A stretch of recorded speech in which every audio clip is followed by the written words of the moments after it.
이번 시간에는 고대 그리스 문명과 신화에 대해서 알아보도록 하겠습니다.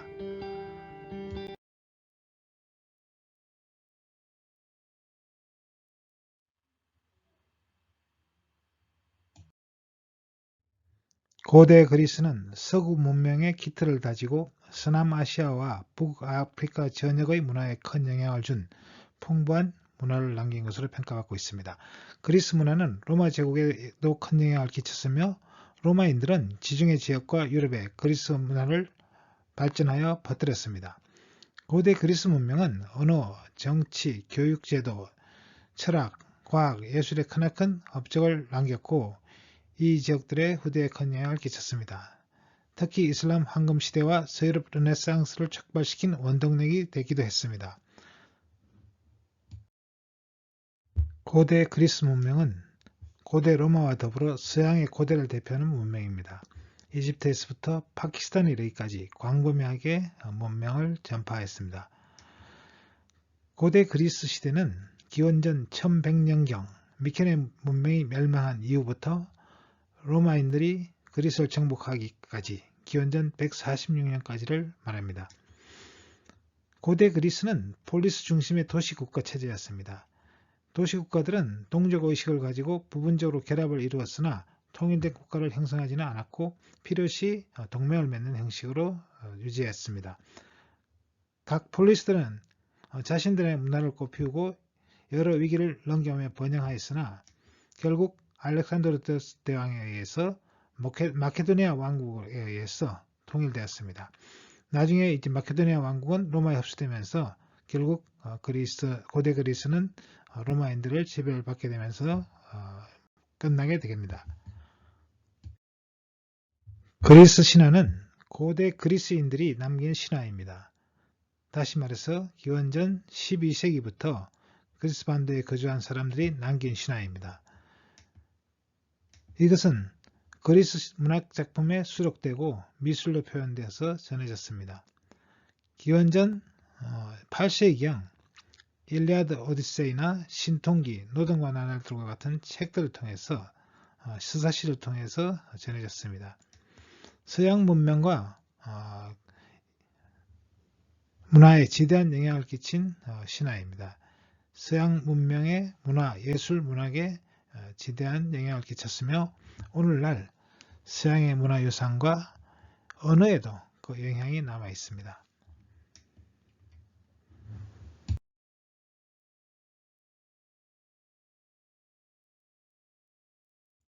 그리스 로마 신화는 세계 신화 가운데 가장 널리 알려진 신화입니다. 고대 그리스의 신과 영웅, 우주관, 그리고 종교 의례와 의식 행위의 기원과 의미에 대한 신화와 전설입니다. 성서와 함께 유럽인의 발상의 원천입니다. 건축과 문학, 예술 등 다방면에 영향을 미쳤고 유럽 문화를 이해하는 데 필수적이라고 할 수 있습니다. 내용도 풍부하고 문학적 가치도 빼어납니다.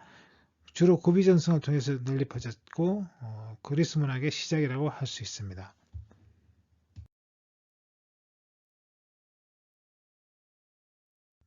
그리스 신화의 주요 내용은 신들에 대한 이야기와 지상의 인간들에게 미친 영향에 대한 이야기입니다. 신화들은 종종 영웅들과 그들의 행위를 중심으로 전개됩니다. 헤라클레스가 12가지 이제 과업을 하는 이야기라든지 오디세우스가 고향으로 귀환하는 이야기, 이런 이야기들이 이제 중심으로 전개됩니다. 또 신화에는 이제 여러 다른 종족들이 많이 등장합니다. 켄타우루스라든지 이제 그 키클롭스라든지 이런 이제 많은 종족들이 등장합니다. 또 많은 이야기들은 트로이 전쟁을 중심으로 전개되고 있습니다. 그리스 신화에서는 특정한 하나의 우주론이 있지 않고 여러 종파의 이제 우주 창조론 이야기들이 같이 실려 있습니다.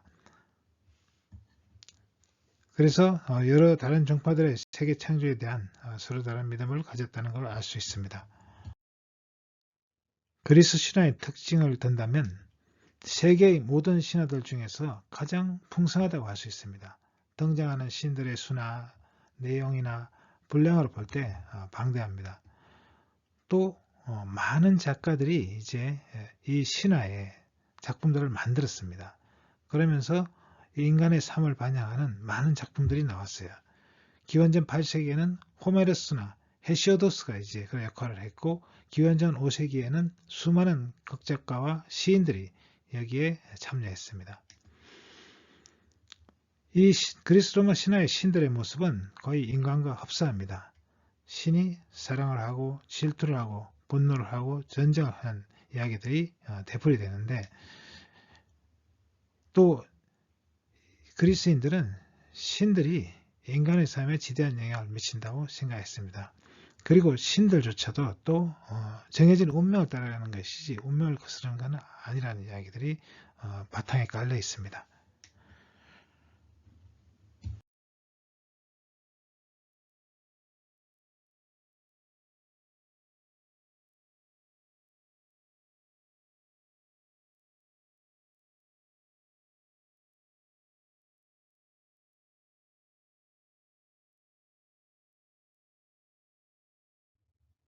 그리스 신화는 내용도 풍부하고 분량도 많지만 많은 신화가 오늘날까지 전해지고 있습니다.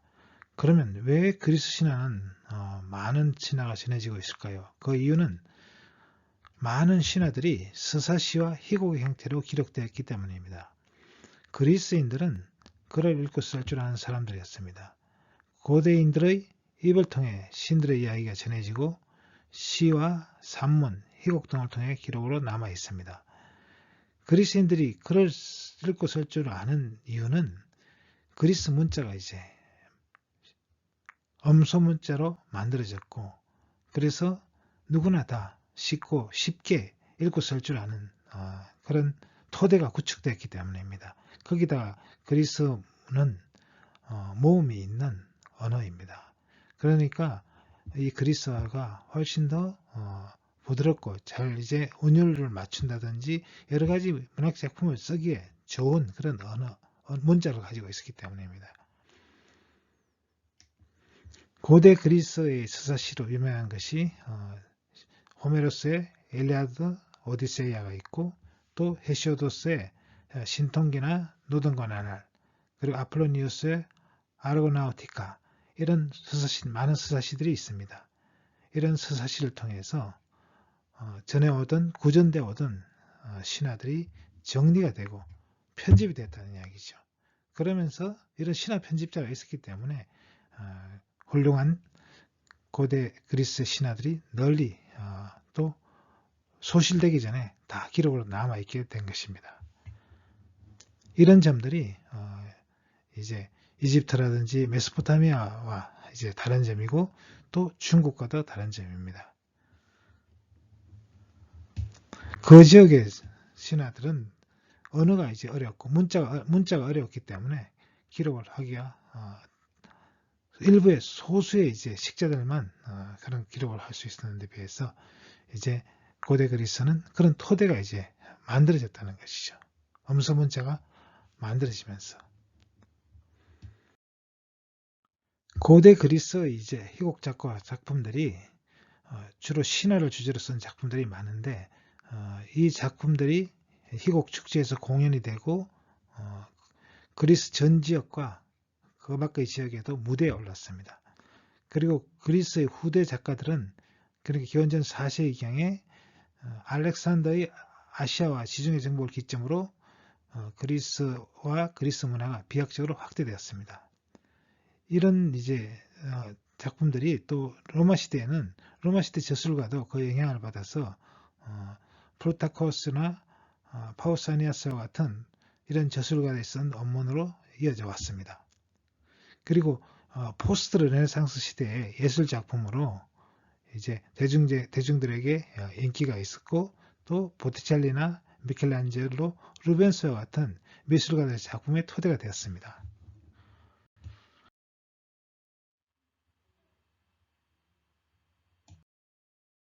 고대 그리스의 종교에 대해서 알아보겠습니다. 고대 그리스 신화는 사실은 고대 그리스의 종교였습니다. 고대 그리스인들은 이 종교의 주류는 다 신교였습니다. 올림푸스 신들을 주요 신으로 여겼습니다. 제우스, 포세이돈, 하데스, 아폴로, 아르테미스, 아프로디테, 아레스, 디오니소스, 헤파이스토스, 아테나, 헤르메스, 데메테르, 헤스티아, 헤라와 같은 이런 이제 올림푸스 신들을 주요 신으로 여겼습니다. 물론 이제 일부 철학자들 중에는 이런 신들을 믿지 않고 그들이 믿는 어떤 철학적인 초월적인 단일신을 상징하기도 했습니다. 고대 그리스인들에게는 보편적인 종교 개념은 없었던 것 같습니다. 그렇지만 공통적인 믿음은 있었던 것 같습니다. 그리고 그 바탕에는 방대한 신화가 있었습니다. 그리스 신들 중에 어떤 신들은 특정한 도시와 연관이 되어 있었습니다. 아테나는 아테네와 관련이 있고, 아폴로는 델포이와 델로스 성과 관련이 있고, 제우스는 올림피아, 아프로데테는 코린투스와 관련되어 있었습니다. 또 다른 신들은 다른 국가와 관련되기도 했습니다. 예를 들면 포세이돈은 에디오피아와 트로이, 아레스는 트라키아와 관련되어 있습니다. 또 여러 도시들이 동일한 신을 숭배하는 경우도 있었는데 이때는 도시들마다 자신들만의 호칭을 붙이기도 하고 또 그들이 이제 숭배하는 신의 모습이나 숭배하는 방식이 전혀 다른 경우도 있었습니다. 그리고 고대 그리스에서는 다양한 종교적 축제들이 열렸는데 주로 이제 특정한 신이나 도시국가에서 한정된 축제였습니다. 하지만 다른 지역에서는 또 매년 경기가 열렸고 4년마다 올림픽 경기가 열렸습니다. 이 올림픽 경기는 결국 제우스를 이제 기리는 그런 경기였습니다. 종교적 의식들은 주로 제단에서 거행되었습니다. 이 제단에는 특정한 신의 동상이 이제 있는 경우가 전형적인 그런 모습이었습니다. 그리고 봉헌물을 바치고 때로는 동물 희생 의식을 치르기도 했습니다. 고대 그리스의 종교의 기원은 이전 문명인 이제 미케네 문명의 종교로부터 발달된 것으로 보입니다. 미케네인들은 포세이돈을 주신으로 숭배하였습니다. 또 미노스 문명의 종교와 고대 이집트의 종교와 같이 인근 지역에 있던 어떤 종교적인 믿음과 실천을 또 흡수하기도 했던 것으로 보입니다. 그래서 역사가 헤로도투스는 고대 그리스의 많은 종교적 실천들이 이집트의 근원이 있다 이렇게 말하기도 하였습니다. 고대 그리스인들이 믿었던 종교의 신들은 계급 체계가 있었습니다. 그리고 신들의 왕이 있었습니다. 바로 그 왕이 제우스였는데 제우스는 전능한 존재는 아니었습니다. 그렇지만 다른 신들이나 다른 존재들을 지배하는 권능을 지니고는 있었습니다. 그리고 어떤 신들은 자연의 특정한 면에 대해서 지배권을 가지고 있습니다. 예를 들어서 제우스는 하늘의 신이었고 천둥과 번개를 내릴 수 있었습니다. 포세이돈은 바다의 신이었고 바다와 지진을 다스리는 권능을 가지고 있었습니다.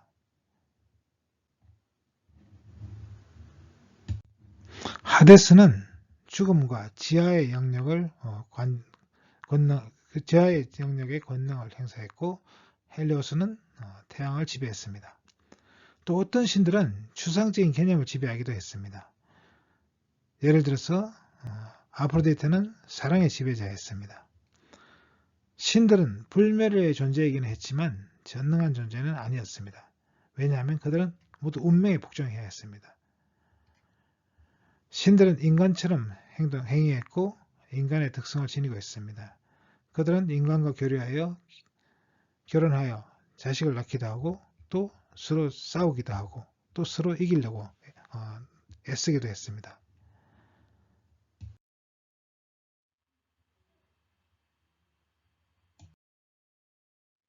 그리스 신화에 등장하는 신들을 알아보겠습니다. 그리스 신화에는 수많은 신들이 등장합니다만 크게 세 부류로 나눌 수가 있겠습니다. 태초부터 있던 태초신과 그리고 거대하고 강력한 힘을 가진 이런 티탄신과 그 후손인 올림푸스 신들로 나눌 수가 있겠습니다. 태초신은 세계가 만들어진 당시부터 있던 태초의 신들을 말합니다.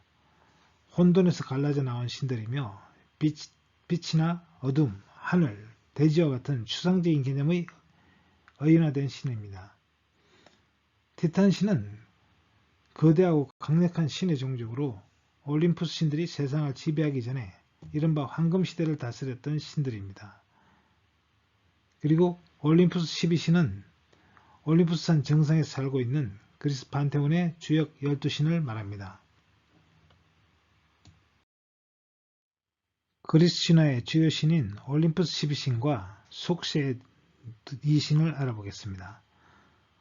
제우스는 신들의 제왕이고 헤라는 그 부인입니다. 그리고 바다의 신 포세이돈, 지하세계의 신 하데스, 그리고 미의 여신 아프로디테, 대장장의 신 헤파이스토스, 전쟁의 신 아레스, 전쟁의 신 헤르메스, 태양의 신 아폴론, 달의 신 아르테미스, 아테네의 수호신 아테나, 화덕의 신 헤스티아가 있습니다. 그리고 속세의 신은 곡물의 신 데메테르와 그리고 포도주의 신 디오니소스가 있습니다. 이 두 신이 이제 여기에 포함된 이유는 그리스 사람들에게 가장 중요한 것 중에 하나가 이 빵이었잖아요. 빵. 그리고 또 하나는 포도주였습니다. 그래서 바로 곡물의 신과 그리고 포도주의 신이 들어간 것입니다. 그리스 신화의 신들은 크게 이제 태초신과 그리고 티탄신 그리고 올림푸스 신으로 구분해 볼 수 있습니다. 태초신은 세상이 생겨날 때부터 있던 신들입니다. 모든 신은 이제 이 카오스로부터 태어났다고 말하죠. 그리고 이 카오스로부터 나타난 우라노스의 이제 자손이 티탄신이 되겠고, 이 티탄신의 이제 이 크로노스의 자식들이 바로 올림푸스 신들이 되겠습니다. 올림푸스 신들에 대해서 간략히 정리해 보도록 하겠습니다. 그리스 신화에서는 제우스라고 부르고, 그리고 로마 신화에서는 유피테르라고 부릅니다. 그리고 영어식 이름은 주피터가 되겠습니다. 이 세 가지 이름을 구분할 수 있어야 되겠습니다. 제우스는 그리스어로 밝은 하늘, 천공이라는 뜻이 있다고 합니다. 라틴어에서는 데우스라고 부르는데 이 데우스는 신이라는 의미가 됩니다. 이 신과도 유사한 의미로 발음이 유사하고요. 그리고 산스크리트에서요, 하늘 천신의 의미에서 디아우스가 있는데 이 디아우스하고도 유사한 점이 있습니다.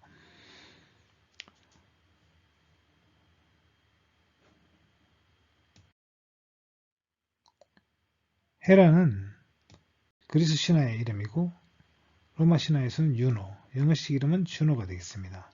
헤라는 보호자라는 뜻이 있다고 합니다. 또 그리스어로 계절을 의미하는 호라와도 비슷한 점이 있습니다.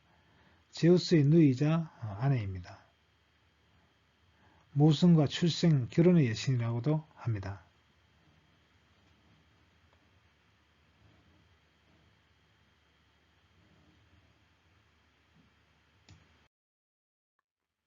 포세이돈은 바다의 신입니다. 로마식 이름은 넵투누스가 되겠고 영어식 이름은 넵튠이 되겠습니다.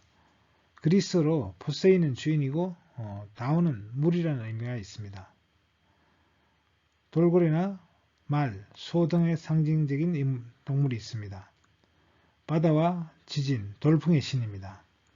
제우스의 형이고 부인은 암피트리테입니다. 자식에 강해서 영웅들과 갈등이 많은 신으로 유명한 신입니다. 하데스는 그리스어로 눈이 멀다, 안 보인다 이런 의미가 있습니다. 그리고 라틴어로 플루토는 부유하다는 의미도 있습니다. 지하의 신이기 때문에 땅에 있는 모든 지하 자원들이 땅속에 묻혀있기 때문에 부유하다는 의미를 가지고 있습니다. 제우스의 형이고 아내는 페르세포네입니다. 지하 세계의 신이고 재물의 신이기도 합니다.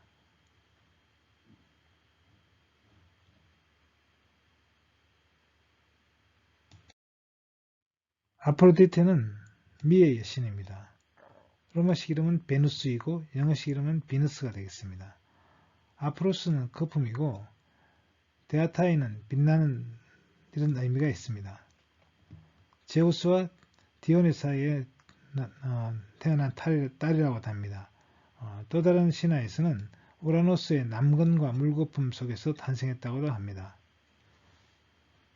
아들은 에로스가 있는데 이 신은 태초신으로도 나옵니다. 그래서 신화에 따라 좀 다르게 묘사가 되고 있습니다.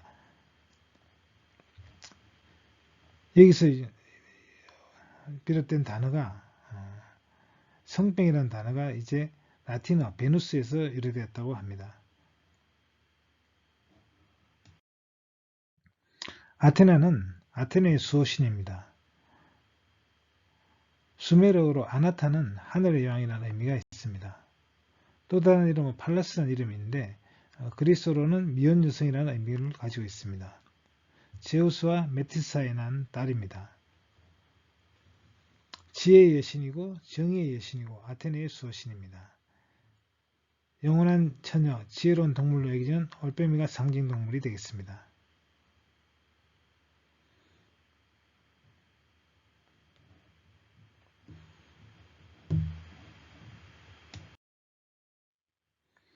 헤르메스는 전령의 신입니다.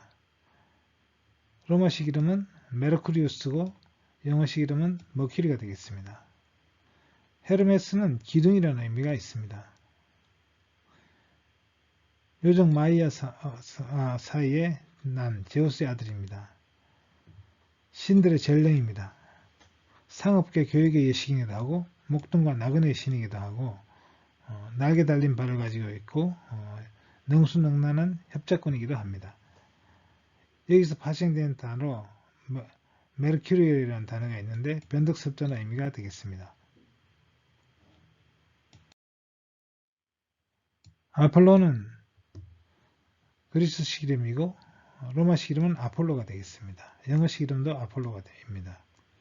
아폴로는 그리스어로 미남 청년이라는 의미를 가지고 있습니다. 또 다른 이름으로 포이보스라는 이름이 있는데 빛나는 자라는 의미가 되겠습니다.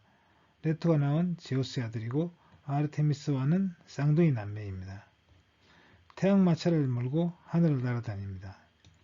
운동 경기와 예술의 수호신이고 의술의 신이기도 합니다. 또 예언의 신이기도 한데 델프의 신탁을 통해서 예언을 합니다. 아르테미스는 미의 여신입니다. 로마 신화에서는 디아나고 영어식 이름은 다이아나가 되겠습니다. 또 다른 이름으로 포이베가 있는데 이 포이보스의 여성형입니다.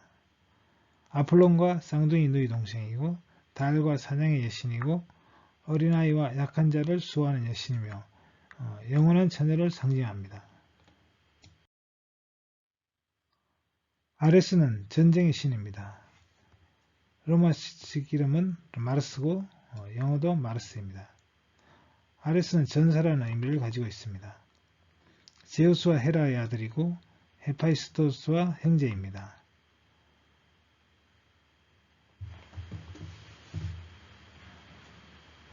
전쟁의 신이고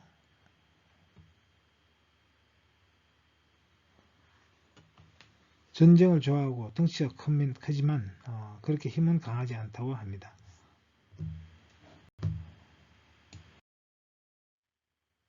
헤파이스토스는 대장장이의 신입니다. 로마 신화에서는 불카누스고 영어식 이름은 불칸이 되겠습니다. 호메로 파이스토스라는 말을 줄임말이라고 합니다. 낮을 밝히는 사람이란 뜻입니다. 제우스의 아들이고 아프로디테의 남편입니다. 불과 대장장이의 신입니다. 올림푸스 신들 중에서 가장 손재주가 좋아서 많은 것을 발명했습니다. 번개를 발명해서 제우스에게 선물로 주었다고 합니다. 여기서 발생된 단어가 불카누스가 있는데 불카누스에서 라틴어로 불카누스인데 여기서 발생된 단어가 볼케이노가 되겠습니다. 그리고 고물을 이제 열경화 처리할 때 볼카니제이션이라는 말도 여기서 온 말입니다. 헤스티아는 화덕의 신입니다. 로마 신화에서는 베스타입니다. 그리스어로 화덕이라는 의미를 가지고 있습니다. 헤스티아는 가정의 수호신이고 불과 화로의 여신입니다. 화덕을 지키고 가정의 질서를 담당하는 여신입니다. 레아와 크로노스 사이에 태어난 딸이고 제우스와 남매입니다. 올림푸스 12신에 속했지만 신화에 따라서 여기서 빠지기도 합니다. 나중에 디오니소스에게 양도했다는 그런 이야기도 있습니다. 고대에는 불이 굉장히 중요했기 때문에 항상 살아 있어야 했습니다. 그래서 화덕은 가정과 신전의 중심이고 여성성을 상징합니다. 자, 다음은 속세의 두 신에 대해서 알아보겠습니다. 첫 번째는 데메테르입니다. 로마 신화에서는 세레스가 되겠습니다. 데는 땅이고 메테르는 어머니라는 의미가 있습니다. 라틴어식 이름은 세레스인데 세레스는 곡물이라는 의미를 가지고 있습니다. 농경과 대지의 신이고 곡물과 수확의 신입니다. 올림푸스 12신이 있기 이전부터 숭배받았다는 그런 이야기도 있습니다. 크로노스와 레아 사이에 난 딸이고 제우스의 누이입니다. 딸로는 페르세포네가 있습니다. 영어의 시리얼이라는 단어는 여기서 파생되었습니다. 스페인어로 맥주는 셰르베자인데 이 단어도 역시 여기서 파생되었습니다. 데메테르와 관련해서 엘레우시스 제전이 있습니다. 엘레우시스 제전은 고대에 존재했던 밀교들 중에서 가장 중요한 것 중에 하나였다고 합니다. 아테네 근처의 엘레우시스에서 행해진 비밀 종교입니다. 4, 5세기에 대한 가르침이 있다고 하고 데메테르와 페르세포네를 숭배했다고도 합니다. 고대 그리스의 중요한 축제 중에 하나였으며 로마로도 확산되었다고 합니다.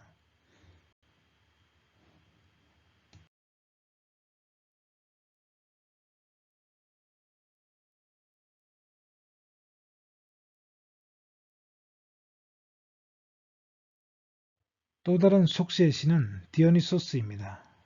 로마 신화에서는 바쿠스가 되겠습니다. 디오스라는 신이라는 의미의 디오스와 누소스가 합쳐져서 니스산의 신이라는 의미를 가지고 있다고 합니다. 또 다른 의미로는 불완전한 신이라는 의미를 가지고 있다고 합니다. 제우스와 테베의 공주 세멜리 사이에 태어난 아들입니다. 술과 연극, 춤, 시의 신입니다. 또 다른 의미로는 광기, 축제, 풍요, 야생, 다산의 신이라고도 합니다. 여기서 발생된 단어로 디오니스 축제에서 바카날리아라는 축제가 있는데 여기서 발생돼서 왁자지껄한 술잔치를 의미하는 말로 쓰이고 있습니다. 또 데니스라는 남자 이름은 바로 디오니소스에서 유래되었습니다. 디오니소스와 관련해서 디오니시아 제전이 있습니다. 디오니소스에 대한 신앙인데 어떤 신들림 상태를 내세우는 신앙이라고 합니다. 디오니소스 신앙은 어느 순간에 그리스 전역에 널리 퍼졌다고 합니다. 그리스 평민들은 귀족과 관습 아래에서 정해진 대로 사는 존재였는데 이 계층에서 광신도들이 폭발적으로 증가했다고 합니다. 특히 남자들보다 과시를 받던 여자들 사이에 널리 퍼졌는데 이들을 바카이라고도 부릅니다. 디오니소스 축제는 디오니소스 신에게 바치는 축제가 되겠습니다.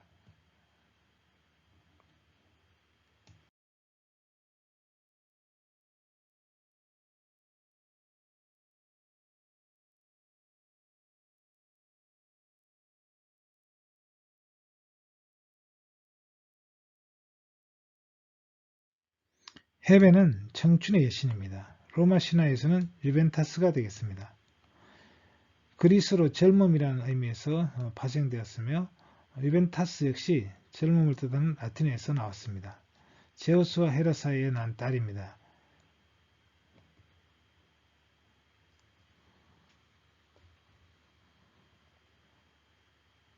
청춘의 여신이라는 의미를 가지고 있고 올림푸스 신들에게 이제 불사의 음료인 넥타르와 암브로시아를 나눠주는 역할을 합니다.